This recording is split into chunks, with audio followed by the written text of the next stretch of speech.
Welcome to this 108th St. Göran lecture in psychiatry. We are today welcoming Eric Kandel from New York, who's going to talk about genes, synapses, and memory, some neuropsychiatric aspects. I'm mentioning the day today, the 6th of September 1993, because we have TV here, and there are some that can't leave the ward and want to hear your lecture, so it will be possible to listen to you all over the hospital.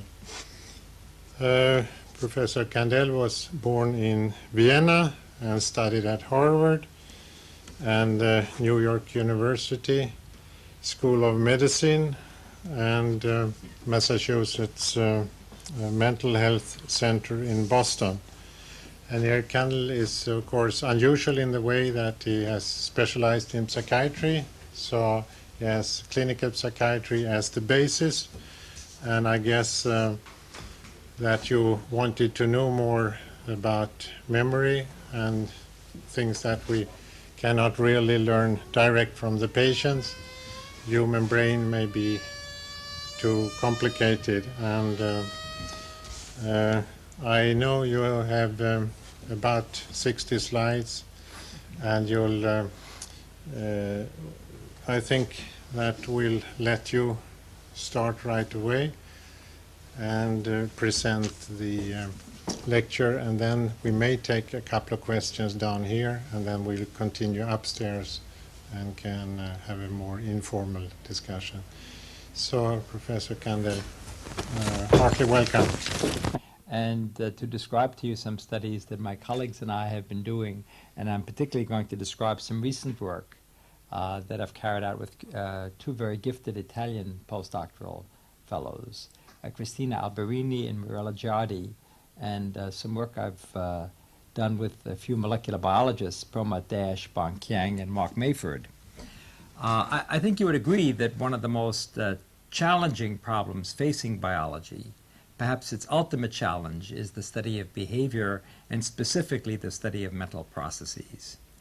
The process of perception, of attention, of motor control, of motivation, of thought. In my lecture today, I would like to consider with you an extremely simple example of this problem, the study of very simple forms of learning and memory in a very simple animal, the marine snail Aplysia. Learning, as you know, is the modification of behavior by experience, and memory is the retention of that information over time. Because learning and memory are critical to understanding mental processes, the study of learning has traditionally been central to psychology and psychiatry. We are, after all, in large part, who we are because of what we learn and what we remember.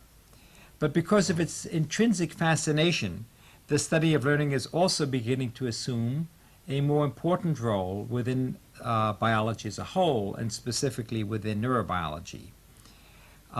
As a result, a number of different approaches have developed within neurobiology, different strategies for studying learning. These are based upon computational approaches, upon systems approaches, and about cellular neurobiological approaches. The particular approach I would like to present to you today is in some ways the limiting case of these approaches. I want to ask the question, what are the most elementary representations, the most elementary molecular components of learning and memory? Now, it's clear that even the simplest form of learning in even the simplest animal requires the activity of many cells. And therefore, learning, which is the modification of behavior by experience, is always embedded in a neural circuitry with great computational power. Learning is not the consequence of a single cell. Given that many cells participate in learning, we may well ask, to what degree can one recognize, to what degree is there representation on the cellular level of some of the characteristic features we see in the study of learning and memory? And to what degree can one recognize them on the level of single cells? Now, to address the question, to what degree are the elementary representations of learning and memory at the cellular level, we need to view animal learning from the perspective of cell and molecular biology. However, we must examine nerve cells not arbitrarily, not in isolation, but in the context of the behavior and learning in which they participate. We can only learn what nerve cells do for an animal by observing both the animal and the nerve cells. Thus, neither neurobiology nor psychology are equipped for this job. One really needs a congruence of the two. Behavioral analysis needs to be combined with a reductionist approach of what goes on inside the brain. And this afternoon, I'd like to illustrate one very elementary approach to this question, an attempt to merge the two disciplines by considering how the behavioral study of memory and the molecular analysis of memory can complement one another. And I want to address this specifically by asking sort of two questions. One, how does short-term memory, a memory that lasts minutes, and long-term memory, a memory that can last days, weeks, and even the lifetime of the animal, how do these relate to one another? What is the transition from short-term memory to long-term memory? And particularly, I'd like to consider the questions of what is the switch? How is long-term memory turned on? And in order to sort of approach this problem for you in a way that might be interesting, I thought I would sketch for you in very bold terms the sort of the modern history of thinking about learning and memory in human beings, and show you how the initial attempts to study this on a behavioral level have given rise to certain insights that one can now begin to explore on the cell and molecular level. And although, as Professor Vetterberg pointed out to you, I do have a lot of slides, not 60, but 40 some odd slides. I am not interested in covering 40 slides with you. I would like to convey with you sort of an approach, a molecular approach toward memory, and I would encourage you to interrupt me at any point to ask questions. I don't have an agenda that I need to finish all the slides. I have an agenda that I'd like to communicate with you about the areas of our joint interest. So let me begin at the beginning. If I could have the first slide, please. I guess I turn that on. The modern study of learning and memory really parallels the period of Freud's life in an interesting way. In 1885, this man, Hermann Epping House, caused a major revolution in the study of behavior by developing the first rigorous approach to the study of learning and memory. Let me simply remind you, just before Epping House came along, people began to study elementary aspects of perception in a fairly rigorous way. This was the periods of Helmholtz, of Weber, of Fechner, the various psychophysical laws that you're all familiar with. And Epping House, who was a philosopher, was struck with the fact that these psychophysicists were able to obtain rigorous information, reliable information, from unreliable subjects, from human beings, by using probes that were very precise, psychophysical tests. So Epping House wanted to see whether or not one could develop a similarly rigorous approach towards studying human memory. Now think of it. One realized even in Epping House's time that memory involves an association of ideas, that people learn things by associating them with previously learned events.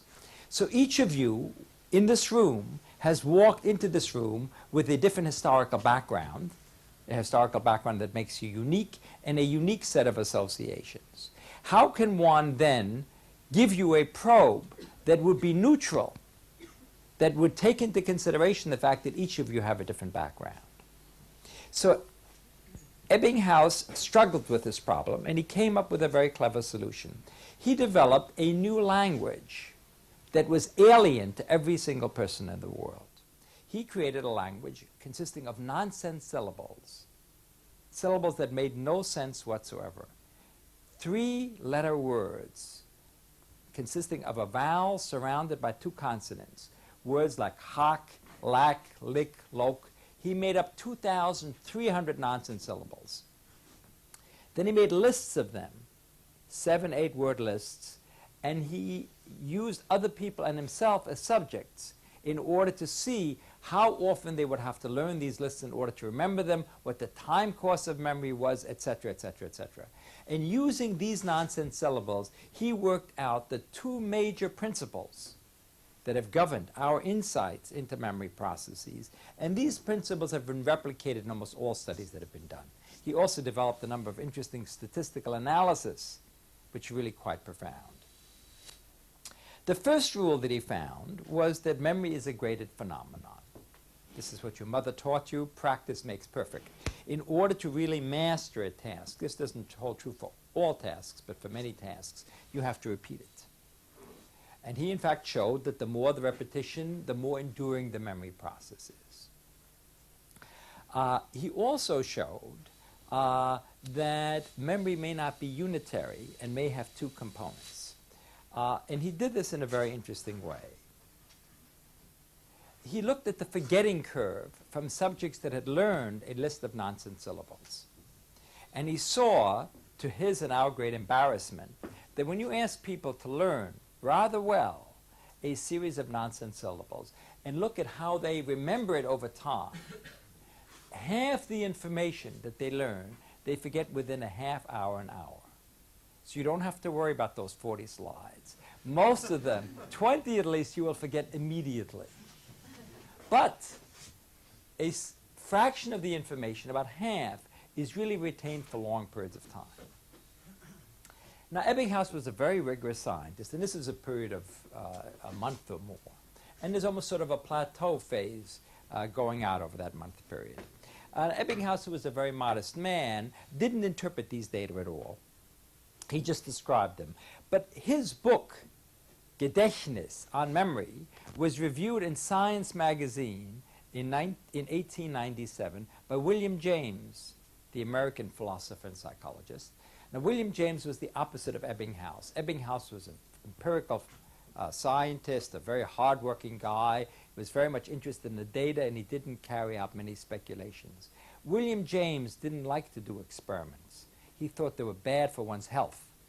And he would take other people's data and interpret it in principles of psychology, essentially, not at all based on original experiments. And he saw these data of Epping House, and he said, my God, he said, look at the shape of this curve. This suggests to me that there are two components to memory, that memory is not unitary. There must be at least two processes, a short-term memory, which lasts minutes, and a long-term memory, which lasts days and weeks. And he called this primary memory because this memory only works as long as you have it in consciousness. So short-term memory requires constant imagination or rehearsal. But long-term memory is a memory which can drop out of consciousness, and then you can bring it back at will later on. So he called this secondary memory. Now this, of course, raised the question, which everyone has been struggling with ever since. What is the mechanism for each of these forms, and how are they related to one another? And this intrigued people over the years, but an early contribution was made by Miller and Pilzegger, two of Epping House's students. They did the following series of experiments. They took a group of subjects and had them learn a list of nonsense syllables and tested them on that list 24 hours later. And despite the initial forgetting, they remembered that list, 50% perfection, 24 hours later. They then took another group and had them learn the same list and tested them again 24 hours later. But in addition, they had this group learn a second list various times after they learned the first list. And they found that if these subjects were asked to learn a second list 5, 10, or 15 hours after the first list, that learning the second list in no way interfered with the retention of the first list. But if they were asked to learn that second list within the first hour or two of learning the first list, then learning the second list so soon after learning the first list interfered with the retention of the first list. So this suggested that long-term memory, when it is first laid down, is extremely sensitive to disruption. And if you have a powerful distracting stimulus, you can interfere with the disruption, with the storage of that long-term memory. Now this, of course, got the clinicians very excited. Now, as you know, it doesn't take very much to get clinicians very excited. But But the reason they excited, and you can think of it, is that they themselves had encountered situations very similar to this. In particular, for example, patients with epileptic seizure often have an amnesia, a memory loss, for the period just before the convulsive episode.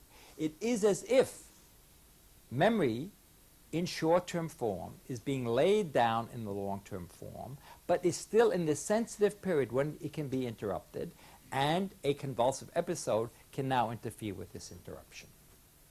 And in fact, it was Zubin at the Psychiatric Institute who first took patients who were depressed and were getting electroconvulsive therapy and showed that there is a sensitive period, about an hour or two, which is particularly susceptible to disruption. That is, information that subjects had in their head 1 or 2 hours before the seizure was the information that was most powerfully disrupted by the convulsive episode. And a psychologist by the name of Duncan was able to show this, was able to show this in experimental animals. He showed that if you take a group of animals and you train them and test them 24 hours later, and then give them an electroconvulsive episode various times after the learning, the convulsive episode has very little effect 2 or 3 hours after the learning has occurred, but the convulsive episode has a powerful effect within the first couple of hours. And there the problem stood until around 1970. In 1970, several groups, including a psychiatrist, as a matter of fact, Sam Barandis, who's now chairman of psychiatry at the University of California in San Francisco, the Flexners, Bernie Agranoff, a number of investigators found that this period, this sensitivity, was a period that required new protein synthesis. That if you use inhibitors of protein synthesis, you can block the long-term memory without in any way interfering with short-term memory. And this is their data shown in the same time course. If you give an inhibitor of protein synthesis after 1 hour, after an hour and a half, it has very little effect on long-term memory. But if you give the inhibitor during the training or during the first hour, it has a powerful effect. Now, this is not to suggest that protein synthesis is not important for long-term memory. Protein synthesis is important for everything you think, everything you do. But what this indicates is that during the period of learning and shortly thereafter, there is some event whereby proteins turn over very rapidly, some new synthetic event. So if you just give an inhibitor for a couple of hours, you shut that off. After that, you're in a stable phase of memory in which proteins are turned on that turn over very slowly. 10 hours, 15 hours, 20 hours. So giving an inhibitor for a 2 or 3 hour period has no effect. So this is the point that really piqued my interest, because it struck me, if in fact long-term memory differs from short-term memory in requiring new protein synthesis, that this might reflect alterations in gene expression. And if that is so, it took this problem, which is a wonderful problem within psychology and psychiatry, and put it in the lap of molecular biology. One could then use molecular approaches in order to study it. And this is what I want to describe to you today, a set of molecular approaches in a very simple animal to study this problem. But let me stop for a moment and see whether you have any questions, whether what I've told you so far is absolutely clear. Peter, you understand every single word? Okay.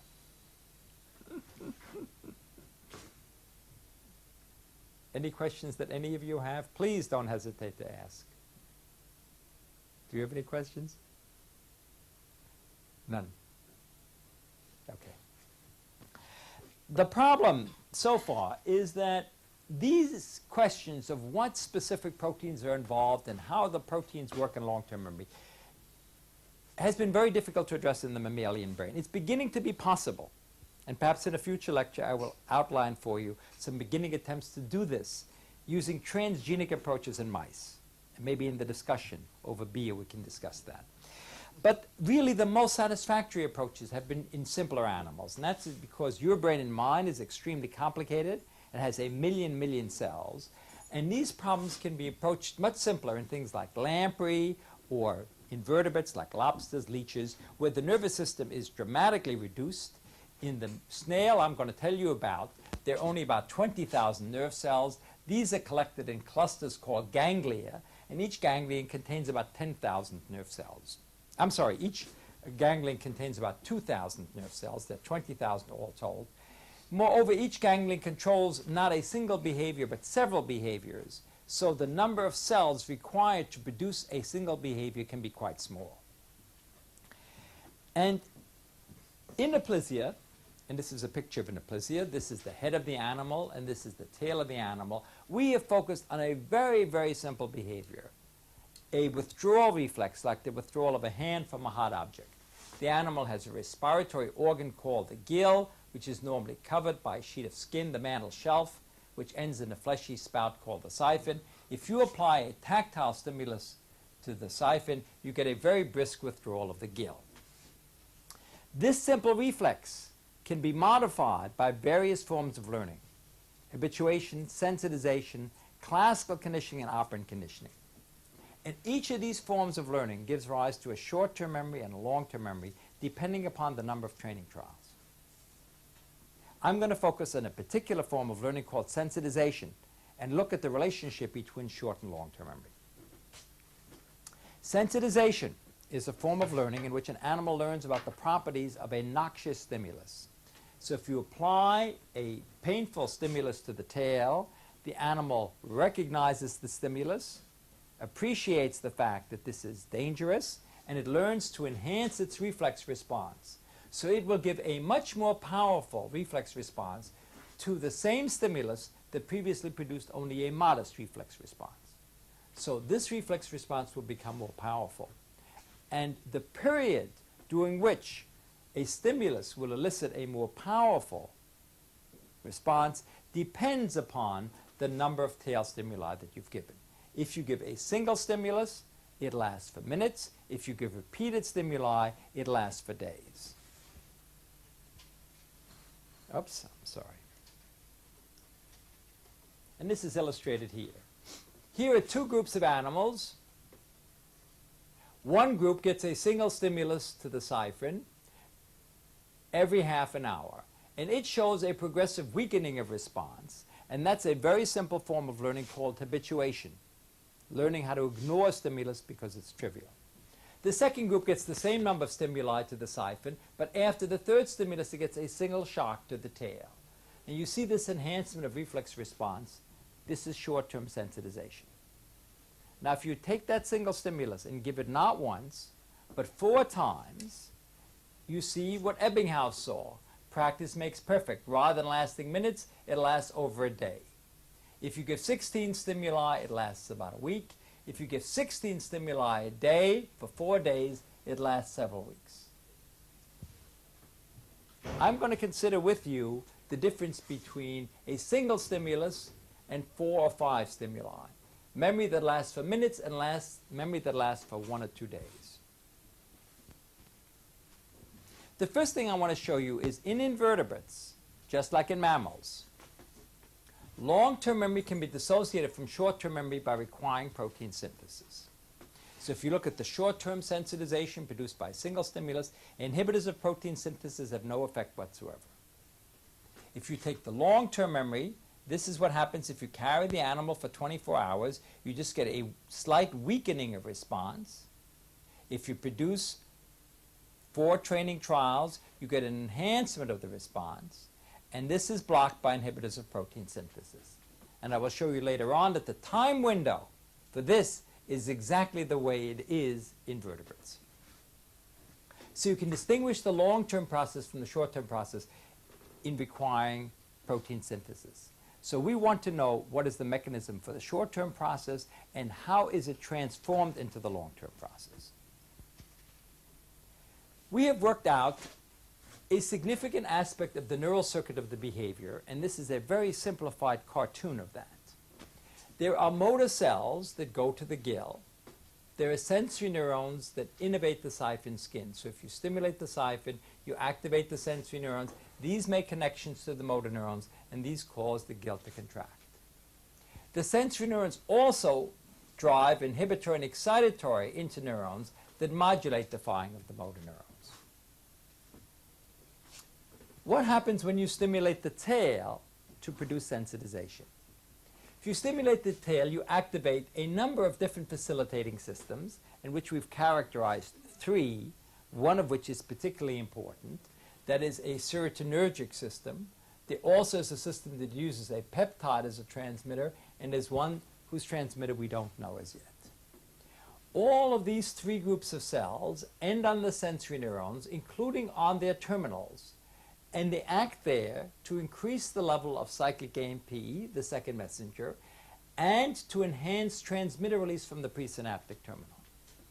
And this strengthening of synaptic connections is what underlies the long-term memory, the short-term memory. Now, these are not the only changes that occur in the neural circuit. There are also changes at the inhibitory and excitatory interneurons.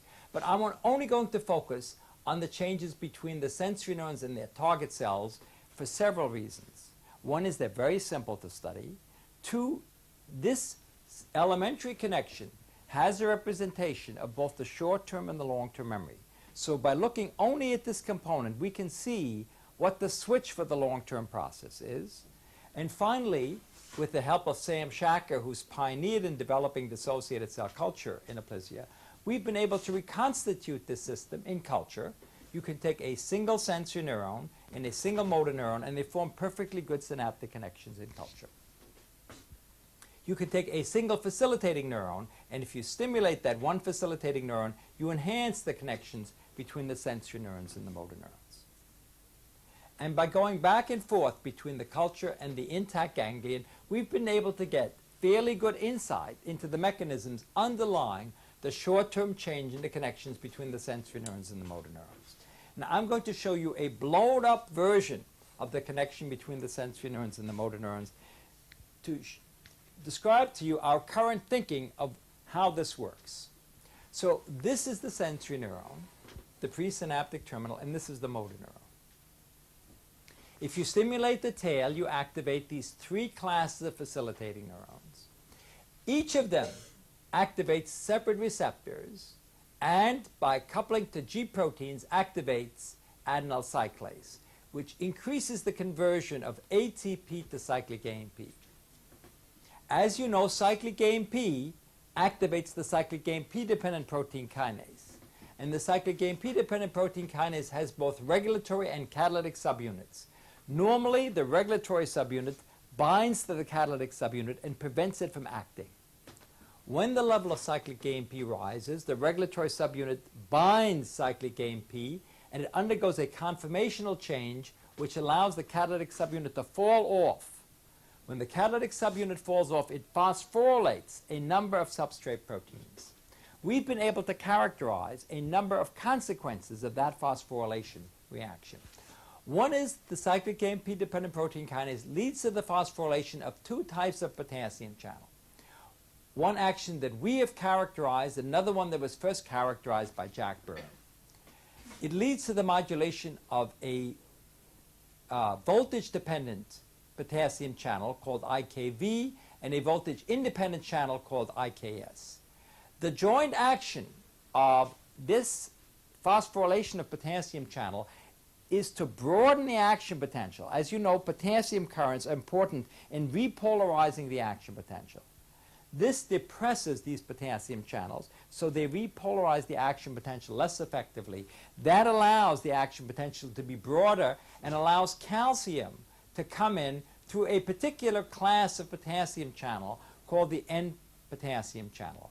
In aplysia, these N-potassium channels sit very close to the synapse, and as you know, calcium is necessary in order to allow transmitter vesicles to bind for the exocytotic release of transmitter.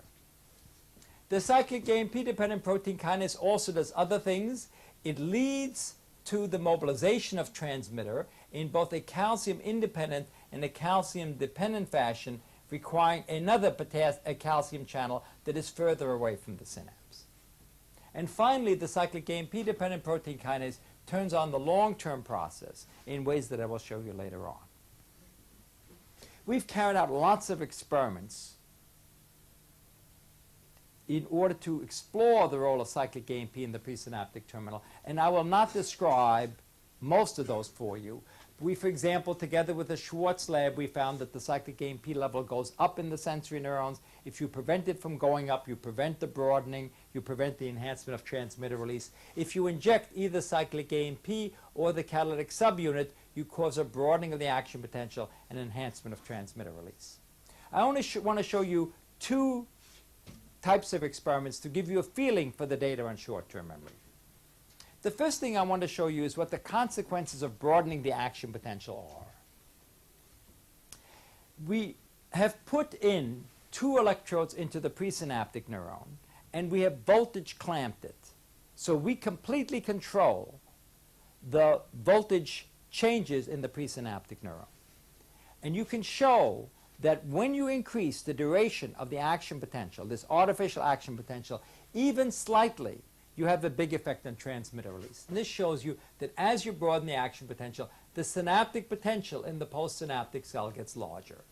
And you can generate an input-output curve which shows that in the duration in which the action potential normally functions, small changes, 15 to 20% changes, have substantial effects on transmitter release. And this has been shown at a number of synapses now. Moreover, if you control the duration of the action potential and don't allow it to change, you can put serotonin on and you will get no enhancement of transmitter release, because for serotonin to enhance transmitter release, it has to allow the action potential to broaden. If you prevent that from occurring, it makes no difference whether serotonin is present or absent. But if you don't voltage clamp it, if you do what is called current clamp, that is, allow the action potential to function normally, you put on serotonin, you get a broadening of the action potential, and you get a nice enhancement of transmitter release. So this clearly shows you that, number 1, serotonin causes broadening, and 2, that broadening is critical for allowing the facilitation to occur. You can now do calcium imaging and ask, do you see an increase in calcium influx as a result of this broadening? This is using FURA-2 measurements, looking at the presynaptic terminal with imaging to look at calcium influx, and the warm colors indicate increase in calcium influx. If you send action potential in the presynaptic terminal, you obviously open up calcium channels, and you see calcium influx in the presynaptic terminals. If you do that in the presence of serotonin, you see a much greater increase in calcium influx due to the broadening produced by the action potential. So I want to come back to this to summarize our understanding of short-term memory with this cartoon.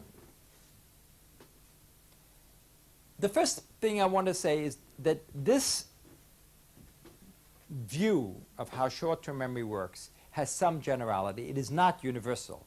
There are lots of different learning processes, and they use variants of this.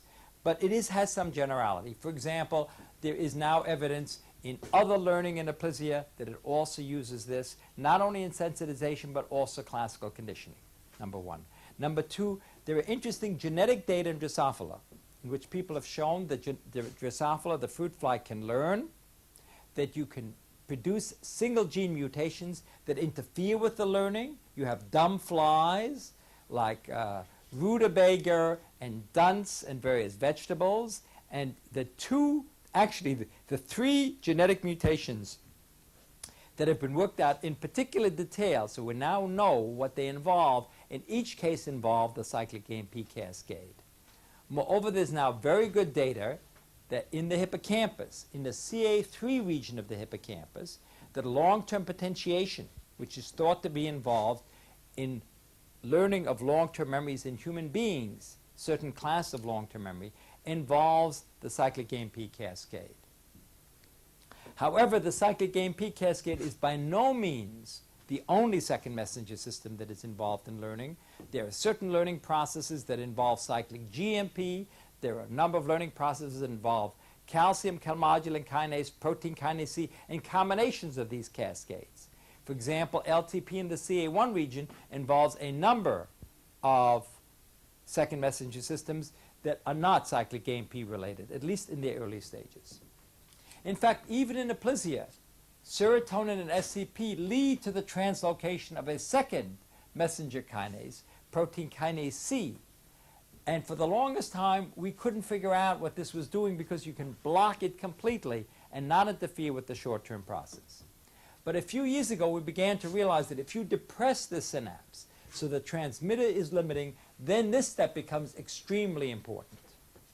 So even here in this simple form of learning, other second messengers become involved. But what is universal, what has been found so far in every single short-term memory process that has been examined is the following. One, it involves one or another second messenger system. It involves covalent modification of pre-existing proteins. It involves an alteration in synaptic strength, often presynaptic, although not invariably. In a number of important learning processes, there are postsynaptic alterations or combination of pre and postsynaptic alterations. And three, there are generally no anatomical changes at the synapse in the short-term process, or at best, very modest ones. And there is no requirement for protein synthesis. You can put on an inhibitor of protein synthesis for 24 hours, puff on serotonin, you get a perfectly nice enhancement of transmitter release. Please, why don't you sit in the front row? What about the long-term process? Well, to a remarkable degree, the long-term process is similar to the short-term process. As I indicated to you before, the same connections that are involved in the short-term are involved in long-term. There again is an increase in synaptic strength. That increase in synaptic strength again involves an enhancement of transmitter release. Of the two currents that are modulated in the short term, one of them, IKS, is again modulated in the long term. Serotonin, if you puff it on once, gives you the short-term process. If you puff it on 4 or 5 times, gives you the long-term process. Cyclic AMP, if you inject a brief pulse, gives you the short-term. If you inject a more extensive pulse, gives you the long-term process. So you could see why psychologists and psychiatrists would argue for years that long-term process would be an extension of the short-term process. But on the cellular level, you can see two remarkable differences. One, that here, as in the behavioral level, there is a requirement for new protein synthesis, and probably one of the reasons protein synthesis is necessary is that the long-term process differs from the short-term process in requiring, in showing a profound alteration in the structure, a growth of new synaptic connections. And this is what I want to focus on with you. The first thing I want to show you is that the long-term process requires new protein synthesis. We're looking in culture at the connection between sensory neuron and motor neuron, and we puff on a single pulse of serotonin. We see a nice enhancement of synaptic strength, and we can now look at that at 0 time or 24 hours after giving a 3-hour pulse of inhibitor of protein or RNA synthesis. Anisomycin and emetine, 2 inhibitors of protein synthesis, have no effect whatsoever. Actinomycin, alpha, mannitine, 2 inhibitors of RNA synthesis, have no effect whatsoever. But look at the long-term process. If you carry this culture for 24 hours without applying anything or a sham procedure, you just get this depression of synaptic transmission I showed you before. 5 pulses of serotonin, you get this enhancement. These inhibitors of protein synthesis produce a complete block of synaptic transmission, and the inhibitors of RNA synthesis produce a partial block. So this suggests that the long term differs from the short term in requiring new protein synthesis, or put in the language of molecular biology, there are certain proteins and genes that are required for the long term that are not required for the short term. What are these genes and what are these proteins? We've been able to characterize 2 transcriptionally dependent events that contribute critically to the long-term process. One is that the same second messenger system that is turned on in the short term is made constitutively active in the long term. And that is, even when the level of cyclic AMP comes down, the cyclic AMP-dependent protein kinase continues to phosphorylate some of the substrate proteins that it phosphorylated in the short term. And the reason it does that is that a protease is turned on, a ubiquitin-mediated protease, that cleaves the regulatory subunit. Now, as I mentioned to you before, the regulatory subunit normally inhibits the catalytic subunit. If you cleave this inhibitory constraint, then the catalytic subunit can act as an independent agent and continue to phosphorylate substrate proteins. And Jimmy Schwartz and his colleagues have shown that in a ubiquitin-mediated event, the regulatory subunit is reduced by 50% so that the catalytic subunit can continue to phosphorylate many of the same substrates that are phosphorylated in the short term. In addition, there's a turn-on of a major growth process. I'm going to say very little about this. I'll be glad to discuss it in the discussion with you. I'm going to say a fair amount about this, but what I'm going to focus in particular on is the fascinating sequence of events whereby the long-term process is switched on, because it is my intuition that this is a very general process, and similar things are happening in your brain and mine when we learn a long-term memory process. First, let me summarize to you the results of 4 or 5 different classes of experiments to give you an idea of what happens. We have carried out collaborative experiments with Roger Tsien, who has developed beautiful techniques for allowing to visualize in space the regulatory and catalytic subunit of the cyclic AMP-dependent protein kinase. And we found that when you give a single pulse of serotonin in culture, you free the regulatory and the catalytic subunit, they move apart, and the catalytic subunit phosphorylates substrates only in the cytoplasm. But if you give 4 or 5 pulses of serotonin, the regulatory subunit stays apart from the catalytic subunit long enough so that the catalytic subunit moves into the nucleus. In the nucleus, it can phosphorylate transcription factors, and it phosphorylates at least one major category of transcription factors called CREB, cyclic AMP response element binding protein. This is a transcription factor that is responsive for the induction of many cyclic AMP-inducible genes, and it does this often not by acting alone but in conjunction with other proteins to bind to upstream regions of genes, and it binds to a particular sequence in DNA called the CRE, the cyclic AMP response element, and I will tell you more about that in a moment. As you probably know, genes are made up of 2 components: a coding region, which encodes the messenger RNA that transcribes the protein, and control regions that are usually upstream. For these control regions to work, they're like the keyboards of a piano. Proteins have to bind to them, and in binding to them, they either turn these genes on or they turn them off. And CREB is a protein that turns genes that respond to cyclic AMP on. We can show that if you prevent the binding of CREB to the cyclic AMP recognition element, you prevent the long-term process from being turned on. Let me document some of these points. I will not document the translocation. Again, if you like in the discussion, I can show you some slides. We have a paper in Science that describes that. I want to focus on how these proteins bind to the genes. The cyclic AMP response element is a very conserved sequence that different genes that respond to cyclic AMP share. And in most cases, it has the sequence ACGTCA. And this gene, not only you find in DNA viruses, but you also find this in the human somatostatin gene, in the C-Force gene, and in the Plissia genes. This is a gene I'm going to turn to later on.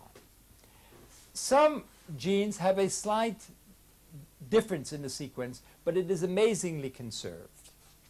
So one can do a very nice experiment. One can take this sequence and make an artificial construct that looks like this.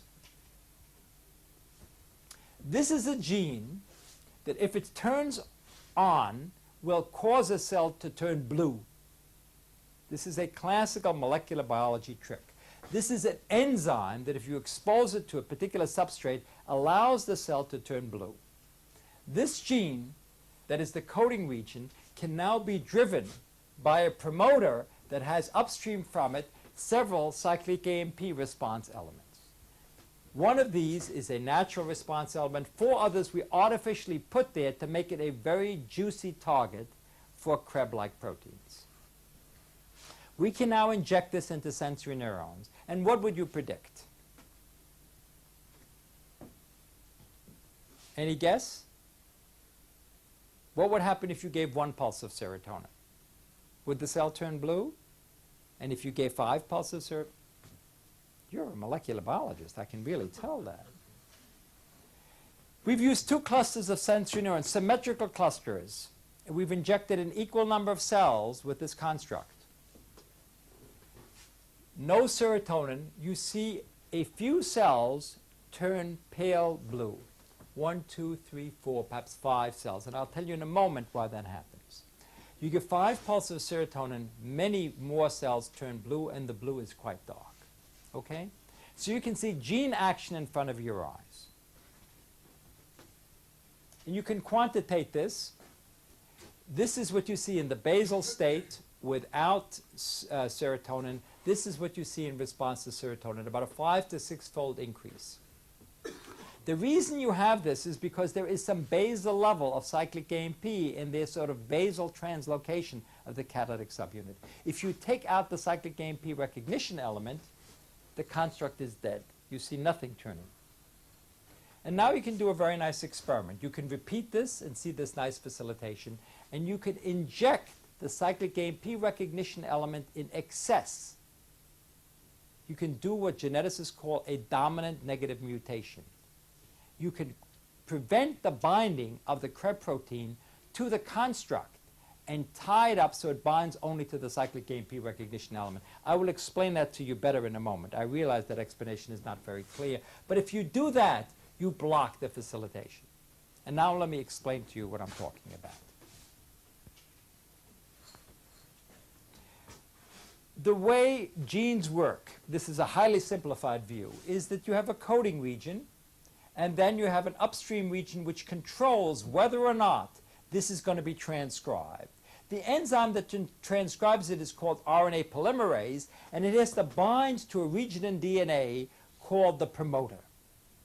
But that is necessary but insufficient. It also needs to touch and be touched by other proteins that bind to the recognition elements that are upstream from the promoter. And the cyclic AMP response element is one of these critical DNA elements. And it binds to it Krebs, this protein that I was talking about before. So Krebs recognizes this piece of DNA, it binds to it, and when the polymerase sees that there's a protein bound here and several proteins bound there, it begins its job. Okay? Now what happens if we take this piece of DNA and we make 1 million copies of that, artificial little copies of that piece of DNA? We can now inject that into the cell and give the cell a dilemma, a neurotic conflict. Because this protein can now bind to the natural gene, the construct that we've injected, or can bind to this tiny piece of DNA that we've injected. And we can show artificially it binds perfectly nicely to this piece of DNA. Since we inject many, many excess copies of this piece of DNA, this protein would be stupid not to bind to this juicy DNA that you give it here, rather than to the boring, occasional DNA element that is there. Does everyone understand that? When you do that experiment, this is what you see. This is short-term facilitation. If you inject the specific oligonucleotide, you have no interference with the short-term facilitation. And if you mutate that oligonucleotide, you also have no effect. So short-term facilitation doesn't involve gene expression mediated by cyclic AMP response element or the proteins that bind to it. But if you look at the long-term facilitation, this is the depression if you just carry the culture, the long-term facilitation, this is completely blocked by the injection of this COE element. Here are several controls. If you mutate that by just changing one nucleotide, it has no effect. And these are 2 other enhancer regions that we just used as controls. So this shows you that it is essential for Krebs to bind to the cyclic AMP response element in order to turn on the gene. Now that tells you that transcription is important, and the transcription mediated by cyclic AMP is important. But it doesn't explain what I pointed out to you is one of the fascinating features of the long-term process. And that is that you need to have expression during training and shortly thereafter. That is the time window of the memory process. Remember, I showed you in goldfish there is this very steep time window for protein synthesis inhibitors. That's the same time window that you have with electroconvulsive shock. Well, we can see that on the cellular level, there is the same time window in aplasia. So we can ask the question, what is it that happens during the training and shortly thereafter that is so critical for the process? And the way we have explored what happens during that time window is that we've asked what genes are expressed during and slightly after training. Are there any special genes that are turned on at that particular point? Now, one possibility is that what is turned on is the Krebs protein itself. It turns out that this is not the case. The Krebs protein is always there. It turns over very slowly. If you give an inhibitor for 2 or 3 hours, you don't affect it at all. So that suggests it's genes that are further downstream, genes that the Krebs protein acts on to induce. And we've used fairly standard differential screening that molecular biologists can use in the presence of protein synthesis inhibitors that prevents the proteins from being expressed but allows the message to be expressed. And we've characterized several genes that are turned on, 2 of which are particularly interesting. One of them is a ubiquitin hydrolase. And this seems to be one of the steps that is involved in the cleavage of the regulatory subunits. The other is a transcription factor that seems to be essential for the rest of the long-term process, and particularly for the structural change. And I'm going to focus particularly on this transcriptional factor, which has been characterized in other systems and is called CEBP. We call it aplasia CEBP, but it's been characterized in the mammalian brain as well. It was first described by Steve McKnight in liver cells and in fat cells, and it's involved in late stages of differentiation. This has several interesting features. This is a northern blot that allows you to look at the level of the message in response to various stimuli. In the absence of stimulation, in the absence of serotonin, this gene is not expressed, or at least it can't be detected. When you give serotonin, you see a modest induction of this gene. If you give a protein synthesis inhibitor, you see a nice induction of this gene. And if you give the 2 together, you see a phenomenon called superinduction. Superinduction means that the message level is sent sky high, and this is a characteristic feature of a whole class of genes. Any of you familiar? Is there any molecular biologists in the audience? This is a characteristic feature of immediate early genes. Genes that are early in the step of gene inductive process. Genes that are induced by constitutively active transcription factors are immediate early genes. So CEBP is an immediate early gene, and it has the following structure.